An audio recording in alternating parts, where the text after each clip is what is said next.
En esta mañana quisiera invitarles a que pensáramos un poco en algo que nunca hemos experimentado, y es el pecado, ¿cierto? Pero nos vamos a mover entre el pecado y la esperanza, tomando como referencia el texto de Mateo 11, versículos 25 al 30. Dicen los entendidos que este texto de Mateo 11 hace parte de lo que se conoce como el corpus apocalíptico del Evangelio de Mateo. Mateo tiene algunas pericopas, algunos pasajes específicos que son considerados de contenido apocalíptico. Entonces, precisamente, Mateo 11, 25 al 30 es uno de ellos. Bien. Lo primero que hay que tener como claro es qué es eso de apocalíptica. Tiene que ver con el Apocalipsis que nosotros conocemos, con el último libro de la Biblia. Bueno, definitivamente sí. La apocalíptica es un movimiento literario, sociopolítico y religioso que surgió en el judaísmo del Segundo Templo, digamos, en la reconstrucción de ese Segundo Templo después de la deportación del pueblo judío a Babilonia. Como ustedes se habrán dado cuenta, cuando leen Apocalipsis, hay un universo simbólico allí lleno de códigos, de interpretaciones a veces fantásticas, bien interesantes, ¿no? Pero la idea es que a través de ese lenguaje simbólico, ese lenguaje a veces oculto, ¿verdad? Hay mucha riqueza en Apocalipsis y en todo el género de la apocalíptica. Vamos a ver ahorita qué tipo de pecado está tratando el género llamado apocalíptica. ¿Okay? Bien, en Mateo 11, Jesús les quiere dar un mensaje a los frágiles. Una traducción que leímos allí dice a los niños. Bueno, para nosotros los niños son ¿quiénes? Personas que son de pronto menores de 12 años, de 11, 10, 9 años, pero también podemos traducir esa palabra los frágiles. O, si a usted le gusta más bien, los pequeños. ¿Sí? Los pequeños. Más adelante vamos a desarrollar esta categoría de pequeños. Esos pequeños y frágiles, cansados, víctimas del pecado colectivo, Jesús les ofrece descanso. No que no les quite el yugo, les habla de un yugo, sino que les da una receta o una estrategia para llevar ese yugo. La receta o la estrategia es la mansedumbre y la humildad.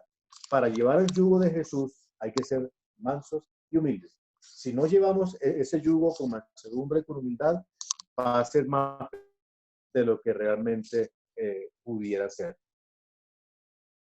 Entonces, seguimos diciendo que este pasaje de Mateo es un texto apocalíptico y Jesús le da como en ese texto a los cansados, a los pequeños, a los agobiados, a los perseguidos, a los excluidos, a los enfermos, a las mujeres, a las viudas, a los extranjeros, todo ese conglomerado de personas en el Nuevo Testamento son considerados pequeños. No niños, sino pequeños, ¿ok? Y a ellos les dice Jesús, venid a mí todos los que estáis trabajados y cargados. Y yo qué haré, los haré descansar. Fíjense que entonces es una promesa esperanzadora, una promesa restauradora para esos considerados pequeños. Estos pequeños de Mateo son víctimas del pecado. Pero, ¿qué es para nosotros el pecado? ¿No? El pecado, un concepto que se puede dar, es toda circunstancia que denigra de la dignidad del ser humano y nos aleja de la imagen de Dios. ¿No? Toda situación que denigre de mi condición de ser humano, de hijo o hija de Dios, y me aparte de la imagen de Dios, eso es pecado. Lamentablemente, hermanos y hermanas, el moralismo cristiano ha restringido el pecado al incumplimiento de ciertas normas puritanas que en esta mañana no vamos a enumerar, ¿no? Pero entonces, muchas veces el concepto que en la calle se maneja de pecado es un concepto bien superficial. ¿Mm? Dice el apóstol Pablo en Romanos 14:23, pero el que duda sobre lo que come se condena a sí mismo, porque no lo hace con fe. Y todo lo que no proviene de fe es pecado. Ahí está otro concepto bien paulino de pecado. Digamos, el contexto de este versículo es que Pablo está hablando de la carne o la comida sacrificada a los ídolos. Recuerden ese pasaje, ¿verdad? Había esa discusión, ¿no? Si era válido que esa comida o esa carne que sobraba una vez era sacrificada a los ídolos por allá en los altares, a la diosa Artemisa o a la diosa Diana o a la diosa o al dios Júpiter. Si esa carne que sobraba, en vez de botarla, nos la comíamos. Había como esa pregunta, ¿no? Entonces los judíos ortodoxos decían que no, no, no, no, no. Eso no se puede comer, es mejor botarla, porque era una carne que había sido sacrificada a los ídolos. Y Pablo dice, mire, es decir, Pablo no se decanta en que sí o en que no. Simplemente dice, si usted se la va a comer, pero no se la come con fe, mejor no se la coma. Porque si se la come y usted no está procediendo con fe, entonces ahí sí es pecado. Porque todo lo que no proviene de fe, dice Pablo, es pecado. ¿Bien? Esa situación allí, Pablo la resuelve en términos de la importancia de que nuestros actos deben estar guiados por la fe. De lo contrario, es pecado. ¿Mm? Entonces, aquí Pablo en su pasaje, estamos en el pasaje de Romanos capítulo 7, del 7 al 25, el apóstol Pablo entra en una reflexión profunda, existencial. Yo diría que es una reflexión filosófica, bien profunda, de estos elementos que va a meter pues, en todo este pensamiento. Ley, pecado, gracia, carne, espíritu, todos esos elementos los va a conjuntar para digamos, dirigir su reflexión sobre lo que es el pecado que, como él lo llama, el pecado que mora en mí. Entonces Pablo pone, por ejemplo, la codicia. Él dice, mire, yo no conocía el pecado, no conocía la codicia, la conocí por la ley. ¿Mm? La codicia la coloca Pablo como un ejemplo de pecado. Hoy día les pregunto, hermanos y hermanas, para que lo piensen allí, si a usted le dijeran, deme un ejemplo de un pecado que a usted lo ha atormentado o lo ha seguido, ¿cuál podría ser?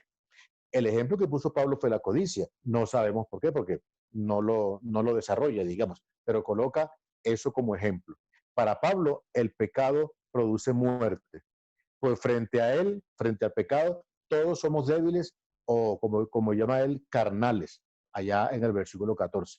Entonces, para Pablo, todos somos proclives al pecado, somos débiles y somos pequeños, como aquellos pequeños de Mateo. ¿De acuerdo? Los pequeños de Mateo eran seguramente víctimas de un pecado social, de un pecado colectivo. Los pequeños de acá, o los débiles que llama aquí Pablo de Romanos, son de pronto víctimas de un pecado personal. ¿Sí ve? Esa reflexión que Pablo está haciendo allí es una reflexión individual, personal, no es colectiva, como la reflexión que puede esgrimirse a partir del pasaje de Mateo 11. Entonces Pablo contrapone, ¿no? La ley de Dios versus la ley, en este caso, la ley de los hombres, la ley de las sociedades. ¿Ah? La ley de Dios nos deja desnudos, nos deja frágiles, nos deja débiles y nos dice que nosotros, por nuestros propios esfuerzos, no podemos escapar o no podemos evadir acciones pecaminosas. ¿Mm? La ley de nuestros miembros es un poco un reflejo de las ideas gnósticas que seguramente Pablo aprendió de su entorno teológico. Esa discusión o esa dualidad, ley de Dios versus ley humana o ley de los hombres, es seguramente el resultado de alguna enseñanza gnóstica que Pablo recibió en su momento. Y dice por allá en los versículos 22, 23 de Romanos, porque según el hombre interior, me deleito en la ley de Dios. Mire cómo él va a contraponer esto. Le repito, porque según el hombre interior, me deleito en la ley de Dios, pero veo otra ley en mis miembros que se revela contra la ley de mi mente y que me lleva cautivo a la ley del pecado que está en mis miembros. ¿Sí ves? Él dice, yo quiero hacer la ley de Dios, quiero cumplir la ley de Dios, pero la ley de mis miembros que están dentro de mí no me lo permiten. Es más, me empujan a ir en contra a través del pecado de la ley de Dios. ¿Sí? Ese dilema. ¿Qué es un dilema? ¿Lo han pensado, cierto? ¿Alguna vez usted ha tenido un dilema? Un dilema es la real lengua académica nos dice que un dilema es un argumento formado por dos proposiciones contrarias, disyuntivamente, de tal manera que negada o concedida cualquiera de las dos queda demostrada una determinada conclusión. Otra idea de dilema es, el dilema es una situación en la que es necesario elegir entre dos opciones igualmente buenas o malas. Ahí está el dilema, cuando yo tengo que elegir, cuando tengo que echar mano de mi libre albedrío, de mi libertad de conciencia y debo elegir. ¿Qué hago? Oiga, no es lo mismo el dilema de qué cocino hoy, pollo o carne, o qué me pongo hoy, un jean o un pantalón de vestir, o en fin. Cuando el dilema tiene que ver con asuntos existenciales, con asuntos supremamente importantes, trascendentes, es allí donde la situación se pone más complicada, digamos más seria, ¿no? Entonces, cuando hablamos de pecado, también es parte de un dilema. Bien, después de dar alguna idea sobre lo que es un dilema, dice el apóstol, lo que hago no lo entiendo. Pues no hago lo que quiero, sino lo que detesto, eso hago. Ahí está el dilema. No hago lo que quiero, sino que hago lo que detesto. ¿Por qué será? No hago el bien que quiero, dice el apóstol, sino el mal que no quiero. Eso hago. Hay un dilema supremamente interno, interior del apóstol Pablo. Pablo estaba luchando con lo que él llama en otra parte el aguijón, el aguijón. Y Pablo ora y le pide a Dios sabiduría y le pide a Dios dirección y le pide a Dios como que lo libere de ese dilema o de ese aguijón. Y la respuesta que Dios le da es, bástate mi gracia. En eso me quiero detener un poco, hermanos y hermanas. Si usted y yo pretendemos erradicar de nuestro accionar, de nuestra vida, el pecado a través de la ley humana, siempre vamos a fracasar. Vamos a fracasar. Un poquito más adelante voy a desarrollar esa idea. Mientras hacía entonces la reflexión, me surgió una pregunta. ¿Cómo abordar y cómo desterrar de mí, al igual que el apóstol Pablo, el pecado? Porque si nos preguntaran, uno diría, no, yo no quiero pecar más, ¿sí? No quiero volver a pecar, no quiero tener que confesarme todos los domingos en la liturgia. Por eso es que los protestantes no hacemos lo que hace la Iglesia Católica, ¿no? Que para ellos la confesión de pecados es un sacramento, van y se confiesan, el padre les coloca una penitencia, algo así, algo que hacer, y los absuelve, ¿no? Nosotros tenemos una práctica distinta en cuanto a esto de la confesión. Pero confesamos, lo hacemos todos los domingos y ojalá pudiéramos hacerlo todos los días. ¿Cómo abordar y desterrar el pecado? La respuesta es, no sé, no sé. La verdad no lo sé. Pero bueno, lo que sí sé es que no es por la ley, no es por la ley humana. Porque si fuera por la ley, entonces todos somos reos de condenación, como cuando infringimos una ley estipulada en la ley colombiana, ¿cierto? Cuando usted o yo infringimos una norma estipulada en la ley, se supone que si usted y yo infringimos esa norma, debemos asumir las consecuencias jurídicas, ¿verdad? A menos que, pues, que tengamos padrino o mucho dinero y estemos por encima del cumplimiento de todas las normas. Pero en condiciones normales, cuando un ciudadano infringe una norma, debe pagar. Debe pagar, eh, a veces con cárcel, en otros países hasta con la pena de muerte, dependiendo el grado de la infracción. ¿Ok? Ese es con respecto a la ley humana. Pero el mensaje liberador, el mensaje restaurador que Jesús le da a los pequeños allá en Mateo, que les dice, mi carga no es pesada, llévenle que mi carga no es pesada. Y el mensaje liberador que aquí vemos en Romanos, para liberar a un hombre angustiado como Pablo o como cualquiera de nosotros, es que es la gracia de Jesucristo la que nos libera del pecado. No de cometer el pecado, porque somos pecadores. Seguramente es la gracia de Jesús la que nos libera de pagar las consecuencias de ese pecado, ¿cierto?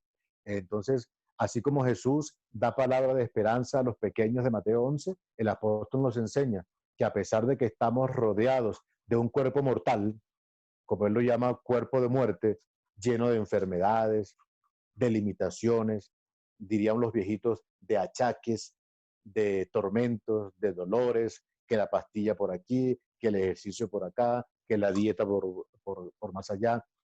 Bueno, estamos rodeados de este cuerpo y de muchas circunstancias de muerte. Eso no es impedimento para que la gracia de Dios nos llene, nos acompañe, nos arrope y así podamos servirle a nuestro Dios y adorarle.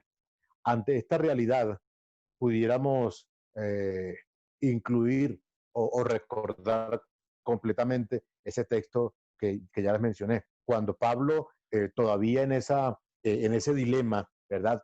Se enfrenta y se acerca al Señor, Señor, quítame este yugo que tengo o este aguijón. Bueno, se ha elucubrado sobre cuál era el aguijón, ¿no? Que él sufría de gastritis, que tenía de pronto, en fin, el texto, por supuesto, no lo menciona. Y ante esa eh, eh, petición, ante esa rogativa que le hace el apóstol Pablo, dice allá en 2 Corintios 12, versículos 9 y 10, dice, bástate mi gracia, porque mi poder se perfecciona en la debilidad. Porque cuando soy débil, entonces soy fuerte. Hermana y hermano, muchas veces nos sentimos débiles. A veces nos levantamos de la cama con dolores físicos, con angustias existenciales como las de Pablo, con incertidumbres sobre el futuro, sobre esta pandemia en la que estamos. Ojalá que no nos toque, no toque a ninguno de nuestros seres queridos, no toque a ningún familiar.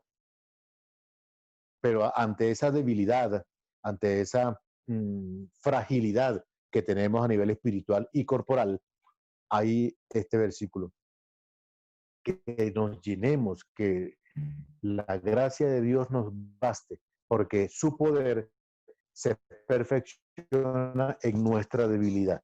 Pero que cuando nosotros somos débiles, entonces es allí cuando la gracia de Dios nos hace fuertes. Cuando el pecado nos hace débiles, cuando el pecado nos hace caer, cuando el pecado nos hace sucumbir y cuando incluso las consecuencias del pecado pueden atormentarnos, entonces la consecuencia de la gracia de Dios nos hace fuertes, nos hace victoriosos. Finalmente, hermana y hermano, quiero decirte que es la gracia de Dios quien te libera del pecado. No de cometerlo, sino de ser esclavos del pecado y de creer que por actos de justicia humana nos vamos a librar de él. Cuando estamos en la gracia de Dios, el pecado no tiene la última palabra. ¿Sí? No tiene la última palabra. Seguramente Pablo escribió ese dilema aquí en Romanos, pero después pudo recordar, bástate mi gracia, porque cuando tú eres débil, yo te hago fuerte. Somos débiles ante la ley humana, evidentemente que lo somos, pero somos muy fuertes por la gracia de nuestro Dios. El pecado no es solo una realidad personal, sino muchas veces es una realidad colectiva con la que no pudiéramos nosotros como individuos combatir, nosotros solos, pero debemos seguir orando y actuando inmersos en el círculo gracioso, perdónenme la redundancia, de la gracia y el poder de Dios. Que Dios nos bendiga en este domingo y muchas bendiciones para ustedes y su familia y salud para todos. Amén.